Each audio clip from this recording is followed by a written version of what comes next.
bienveillance, c'est pas être gentil. Bienveillance, c'est veiller au bien, au bon, au beau. Donc la girafe, elle est dans cet espace-là, elle n'a donc pas peur.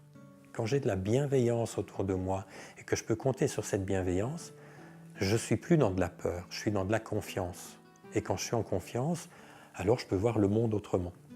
De vivre ensemble, de faire des choix en commun, de considérer que le village est un commun et d'en décider de sa destinée ensemble, sans se battre, sans se mordre.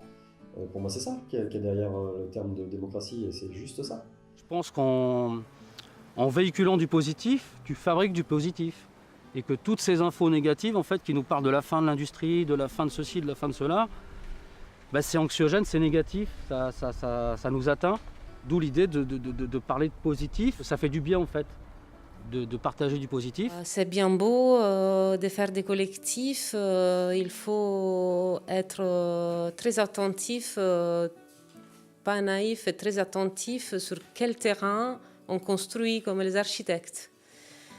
Il faut bien le savoir à l'avance.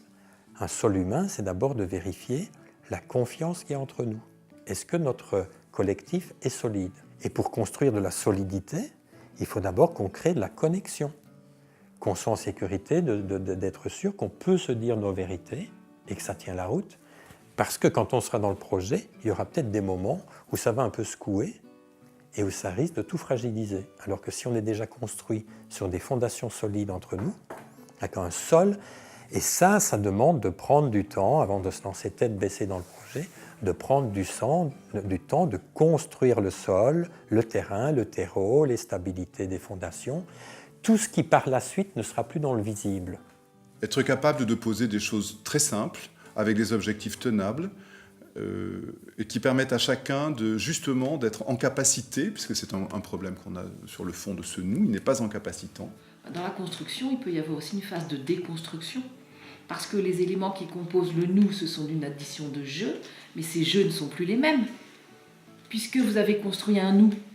L'observation, elle me sert à amener l'autre au rendez-vous de ce que j'aimerais lui exprimer, sans être directement avec toute ma liste de récriminations. Le premier frein à la coopération, c'est le premier pas.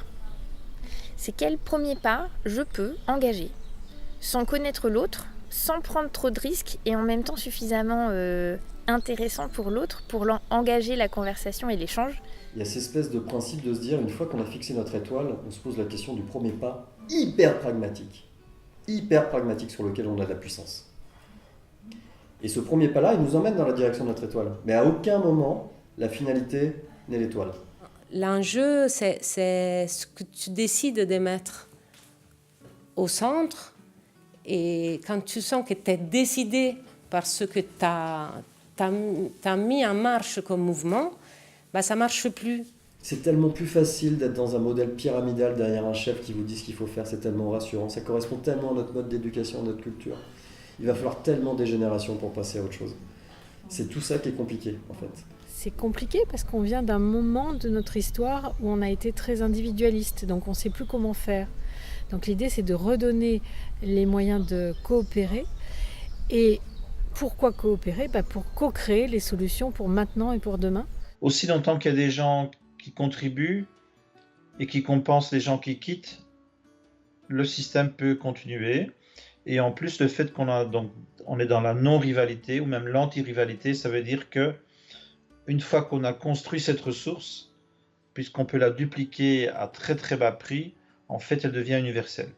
Et ça, c'est à l'œuvre. Ça va de la permaculture du sol, de la restauration, du bois ramé à le fragmenter, en passant par l'énergie solaire, les grands trucs spirituels complètement débarrassés de toute religiosité, enfin. Tu vois, les gens qui ont des éveils de folie, et la notion de gourou, Chao, tu vois. Donc il y a vraiment ce mouvement-là que rien n'arrête, quoi. Rien n'arrête. Tous les jardiniers, les gardiens de semences, enfin, c'est colossal, c'est colossal. Et les vecteurs très positifs, c'est qu'il y a un mouvement quand même très global qui montre que les citoyens ont envie de bouger ensemble pour des causes qui les dépassent. Pour moi, la clé de la transformation, c'est l'accueil. Ça, c'est de faire l'expérience de l'accueil. En accueillant des gens qui pensent d'une manière très différente, c'est comme ça qu'on crée la convergence. on se dit bah ouais, on est en démocratie.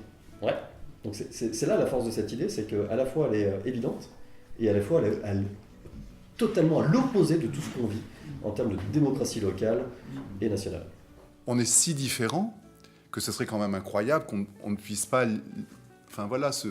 se lier d'amitié ou d'affection avec quelqu'un. Et ça fait vraiment partie de notre richesse. On est dans un monde complexe dont les enjeux et les défis sont énormes. Maintenant, ça y est, la plupart des gens sont conscients des enjeux climatiques, des enjeux économiques. Mais ces enjeux ne peuvent être relevés, des solutions ne peuvent être trouvées qu'ensemble. Ensemble, ça veut dire plein de disciplines ensemble, ça veut dire coopérer. Le collectif, c'est pas que à titre privé. Je pense dans les entreprises, on vit en collectif. Dans les familles nombreuses, on vit en collectif. Et qu'est-ce qui fait la différence entre un collectif qui marche, un collectif qui marche moins bien? Rentrer dans l'organique, rentrer dans l'émergence, rentrer dans le corps du vivant, c'est je sens, je fais, je vois. Alors que nous, c'est je sens, je réfléchis et je verrai après. Et parfois une réponse qui n'est pas obligée d'être précise, qu'on peut garder confuse, qu'on peut laisser planer la question sans réponse. On n'est pas obligé de se donner des réponses à tout.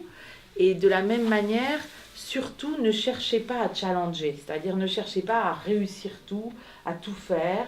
Prenez-vous en douceur, soyez bienveillant le plus possible avec vous-même. Maintenant, il faut juste impulser un peu plus vite, un peu plus fort, pour que ça change vraiment concrètement, au-delà de notre environnement proche.